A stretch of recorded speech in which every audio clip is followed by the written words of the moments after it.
Usa ka adlaw sa akong kinabuhi, isip usa ka volleyball player kunuhay nga kowang sa practice og training. Alang karon nga video day, trip to Hillside di ay ang amuang ganap karon kay kaluy-an sa Ginoo na bahinan gyud in town yung invitation para sa ilang liga. Kay magsaulog naman sila sa ilang kapistahan karong umaabot nga buwan sa Mayo. Maong kinsamantang varsity nga mobalibad, maong for the go. For the Wakal Nation Day ang mga person karon kay literal nga very mahal naman ang gasolina. Ing-ani nga mga klase sa pagmahal kay effortless kaayo. Dili parehas nimo dinha nga gina-force na gani nimo, wala gihapon ka mahala. Lumaya na lang na, murag naa pa kay paglaom ana. Kung gusto ka mo palit na kog lumay na si comment section ang link. As you can see, kabanwaan gyud niyang among giagian karon kay mao kuno nay shortcut gikan sa sitio Tubigan padulong sa sitio Hillside. Kay ug magmotor ka, very tuyok naman kayo ang show. Murag ikaw, sa iya haragatuyok ang imong kalibutan pero wa sad siya'y kalibutan ana kay wa man gani siya'y kasagingan, kalibutan naman hinuon. Parehas mong mga pakngunon. Layo ra kayo ni sa disgrasya ang among agianan karon pero magbinanghag ka aw sa ubos na lang ta magkita. Kay grabe kahangyas sa dalan dire. Dugay kayo minakahuna-huna nga may pag nagkuha na lang mi og daol ug nagpadusos padong ubos. Dali ra tuod maabot pero gusbat pod ang imong lubot. Gawas sa kahangya sa dalan, magtan-aw pod kas imong gitumban. Kay basin makatunob kag bitin nga udto-udto, kay tinghalig ang imong kinabuhi kutobra og mas udto simbako. Ug maabot na kadiring dapita, sign na nga hapit na ka maabot sa ilang plaza. Maong for the change outfit na dayon ng akong mga kauban dre.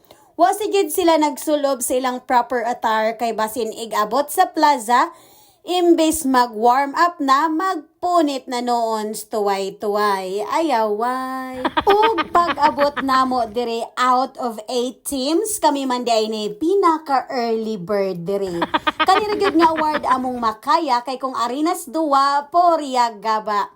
Dukaon na lang ka magtanaw kung kanus apa namo masagang ang bola. Pilot check ni Madam Ivy. Palit na yung tagbalik 20 nga timpura o balik G's nga gulaman. Kay bahala nagmapilde basta natulid ang tinae. Pagkakita na mo sa among mga kontra, muramig ka paulion. Kay grabing pangatag-asa, murag gilimo og tikling ang ilang mga bitiis og paa.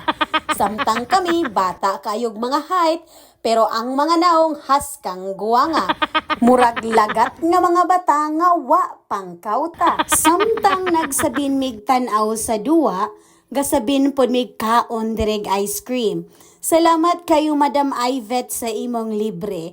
Gilibrihan mi niya kay nakadaog lagi daw mi kay wa mi kontra. Pirog naa pa aw. Daog-daog gihapon pero sa pamaol sad lagi. Salamat sad kayo Madam Lyken sa imong libre nga chichirya. Manggawas man di ay ni ang ilang mga kwarta og makadaog na. Og na mauli na dayon mi. Ug unsa mi kaabtik ganina paglusad balipod ang among gibati karon. Kay puwerte ka pangaluya nga nagsagka. Kanang energetic kay mo paglusad pero pag uli murag gisaw ninyo ang tanang batian. Mga sakit-sakit sa kalawasan, arthritis, rayuma, buni, up-up, dalipunga, ug kurikong. Kung mamista ka diri sa Hillside, karong umaabot nga buwan sa Mayo, kada kong alkansi og dili ka kabit-bit og bring house. Kay igpauli pa lang nimo masansan ang imong mga kinaon. Padong gihapon sa magutan kag kamunggay inig panihapon. Ug naman gani sitio o barangay nga mang-invite ninyo og liga, tunghaa. Kay dili pod baya malalim nga maghuwat ra kaswala. Di ba kadaghan naman kakasuway ana bitaw. Bahalag dili mo maayo manuwa, bawian na lang nas inyong pamorma. Nisak nga way gamit og cycling o leggings nga lakas makadag palakra. Kanang humana ang ting binignit, pero ugbon gihapon kayo ang mga liki. Kamuti ako gimin ha, basin lain pod ng inyong gihuna-huna din ha. Wala na ko'y labot ana. Og shout out di ay kuno ni Dexter Moliana. 3 weeks na ang milabay sukad sa iyang pag-comment. Karon pa jud ko kalugar og shout out. Dex, naa na miss inyuha, ikaw na sa'yo wala dire. Sa inyuha rabata mi mangayog tubig kay uhawa raba aning mapil dita. Diri na lang kutob, daghang salamat sa imong oras nga gigahin sa pagtan-aw, pag-amping kanunay, dalaygon ang Dios. Bye-bye!